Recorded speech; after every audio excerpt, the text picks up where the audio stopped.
Albert Einstein, जिनकी theories ने दुनिया की साइंस को हमेशा हमेशा के लिए बदल दिया, उनकी जिंदगी में एक वक्त ऐसा भी आया था जब वो 9 सालों तक नौकरी के लिए दर दर भटक रहे थे। यहाँ तक कि उनके क्लास फेलोज में अगर किसी की जॉब नहीं लगी थी तो वो सिर्फ आइंस्टाइन ही थे।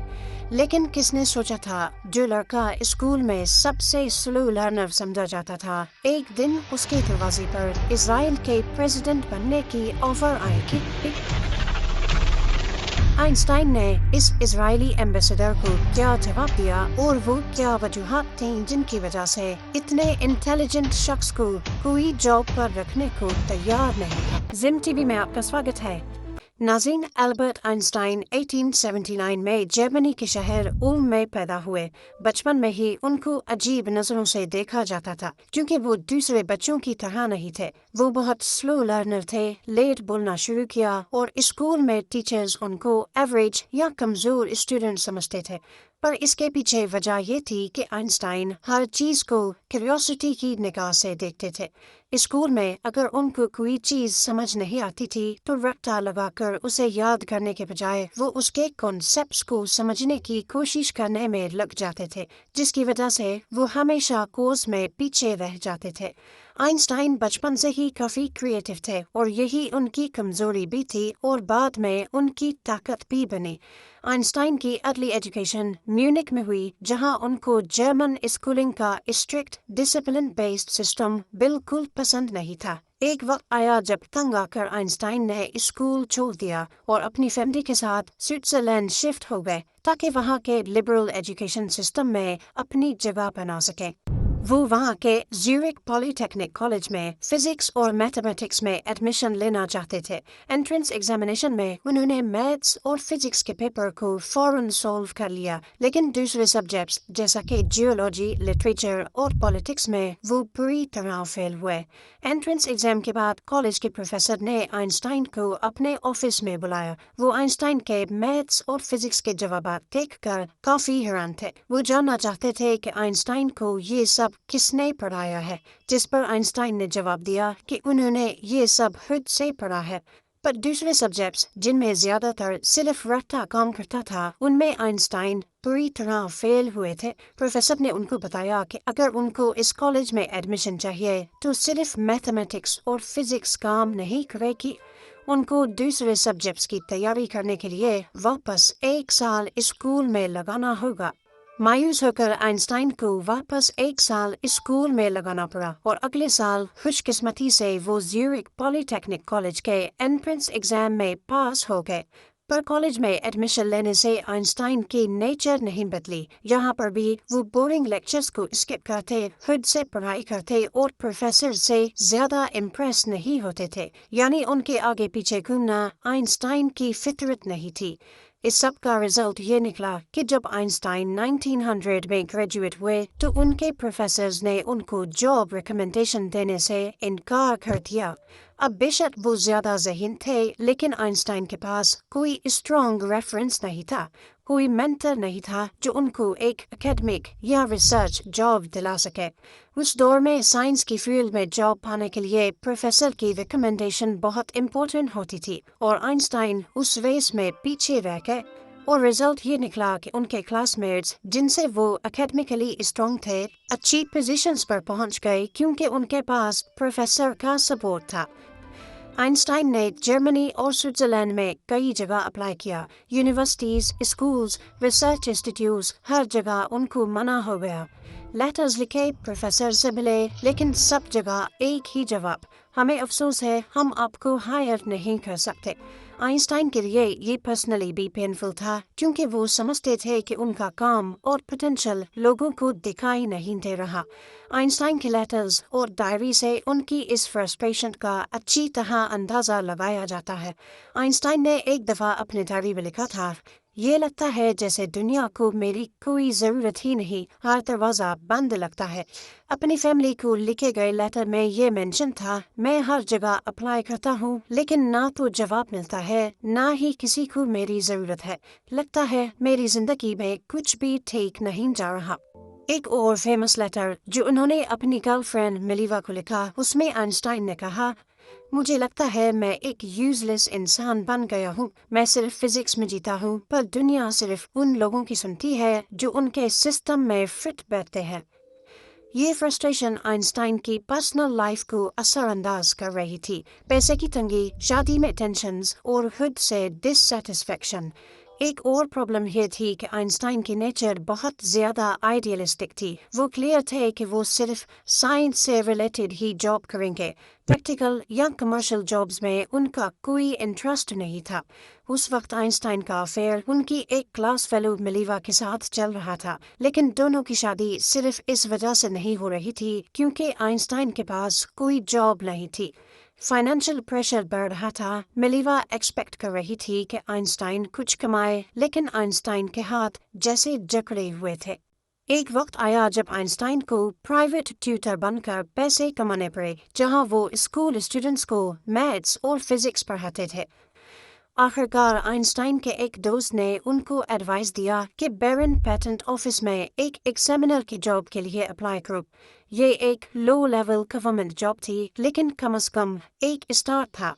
आइंस्टाइन ने अप्लाई किया और सरप्राइजिंगली बिना ज़्यादा एक्सपीरियंस के उनको 1902 में जॉब मिल गई। बैरन पेटेंट ऑफिस में आइंस्टाइन का काम था नए इन्वेंशंस और पेटेंट्स की एप्लीकेशंस को चेक करना, देखना क्या सच में इनोवेटिव है क्या नहीं। ये जॉब बोरिंग थी, लेकिन आइंस्टाइन के लिए दूते को तिनके का सहारा बनने का काम कर रही थी। क्योंकि ये जॉब 9 to 5 थी, तो वो रातों को और वीकेंड्स में अपनी साइंटिफिक रिसर्च करते रहे। बेशक ये प्रोफेसर की जॉब नहीं थी जिसके लिए आइंस्टाइन कोशिश कर रहे थे, लेकिन जो भी था ना होने से अच्छा ही था। उसके बाद एक वक्त ऐसा आया जब आइंस्टाइन के दिन पलटने लगे। पेटेंट ऑफिस में काम करते हुए आइंस्टाइन ने 1905 में अपने कैरियर का सबसे बड़ा धमाका किया। एक ही साल में उन्होंने 4 रेवोल्यूशनरी पेपर्स पब्लिश किए, जिनमें special relativity, photo electric effect, Brownian motion और मास एनर्जी इक्विवेलेंस, जिसे E=mc² कहा जाता है, शामिल थे। इन पेपर्स ने उस वक्त की साइंटिफिक दुनिया को हिला कर रख दिया।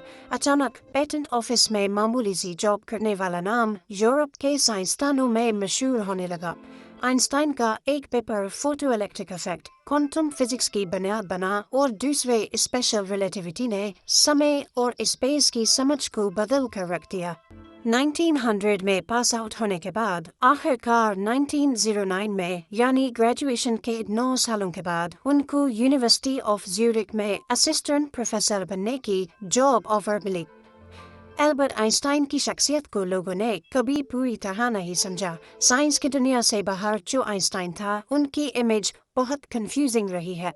एक तरफ लोग उनको एक मजाकिया तरीके से दिखाते हैं, बिखरे हुए बालों वाला अजीब सा सोशली ऑकवर्ड साइंटिस्ट जो सिर्फ अपनी किताबों और थ्योरीज में घुसा रहता था। दूसरी तरफ वो एक सीरियस और इम्पोर्टेंट पॉलिटिकल रोल में भी दिखाई देते हैं।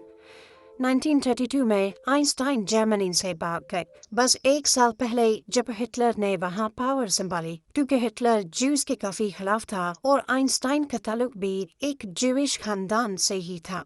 आइंस्टाइन अमेरिका चले गए और प्रिंसटन, न्यू जर्सी में थियोरेटिकल फिजिक्स के प्रोफेसर बन गए।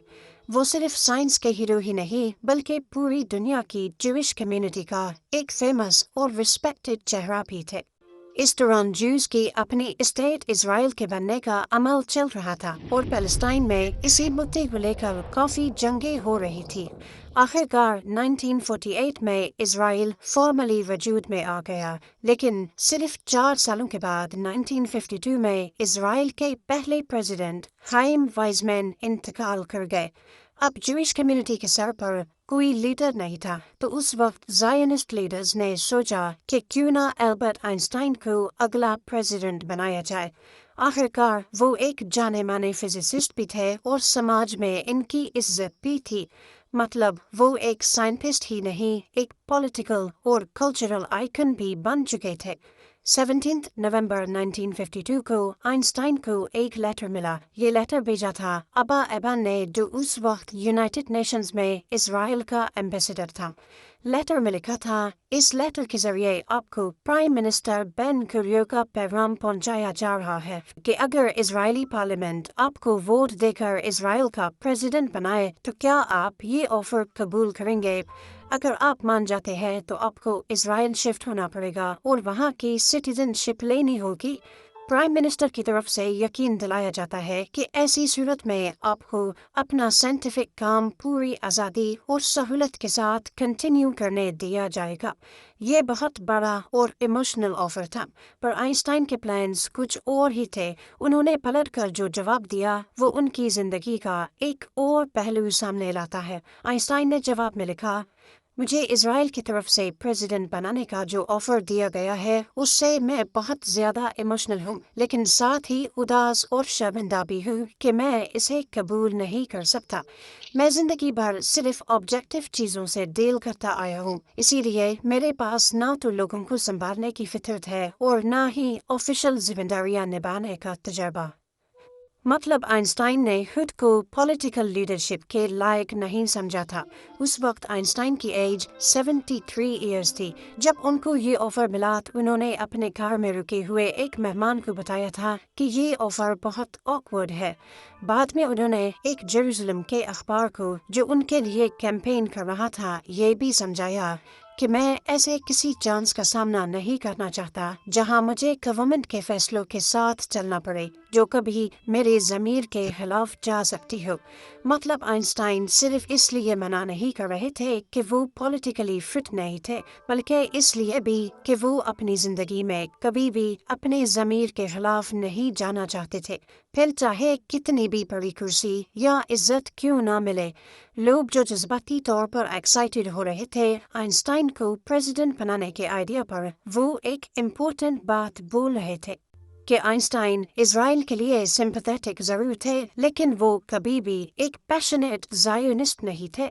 जब आइंस्टाइन ने प्रेसिडेंट के ऑफर को ठुकरा दिया तो former prime minister Ben Gurion ने अपने असिस्टेंट को कहा कि अगर आइंस्टाइन ने ये ऑफर एक्सेप्ट कर लिया होता तो हमारे लिए बड़ी मुश्किल खड़ी हो जाती, क्योंकि 1946 में इजराइल बनने से 2 साल पहले आइंस्टाइन ने एक इंटरनेशनल कम्युनिटी के सामने कहा था कि स्टेट का आइडिया मेरे दिल में नहीं है।